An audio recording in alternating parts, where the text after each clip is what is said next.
मैंने बैक वक्त खुशी और गम दोनों महसूस किए।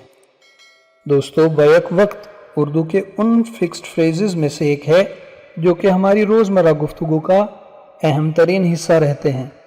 उर्दू के इस फिक्स्ड फ्रेज के लिए इंग्लिश में fixed phrase eight the same time use होता है। आज के इस वीडियो में हम इस फिक्स्ड फ्रेज को सीखने की कोशिश करेंगे। आइए चंद जुमलों की मदद से इस फ्रेज का इस्तेमाल सीखते हैं। वो बैक वक्त पढ़ाता भी है और कंपोजिंग भी करता है। He teaches and composes at the same time. He teaches and composes at the same time. तुम्हें सख्त होना पड़ रहा है, मगर बैक वक्त तुम्हें हमदर्द भी रहना है। You have got to be firm, but at the same time, you must be sympathetic. You have got to be firm, but at the same time, you must be sympathetic. आप back वक्त अक्लमंद और मोहब्बत करने वाले नहीं हो सकते।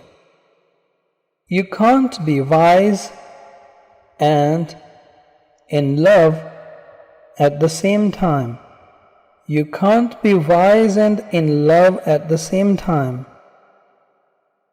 मैंने बैक वक्त खुशी और गम दोनों महसूस किए। I felt both happy and sad at the same time.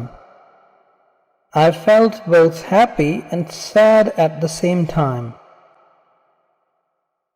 Eight the same time को एक ही वक्त में या बिल्कुल इसी वक्त के मैनों में भी इस्तेमाल किया जा सकता है। आइए इस ज़मन में दो जुमले देखते हैं। मुझे कल बिल्कुल इसी वक्त मिलो। Meet me at the same time tomorrow.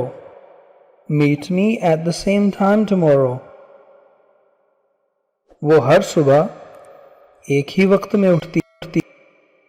She woke every morning at the same time. She woke every morning at the same time. That's it, guys. Take care.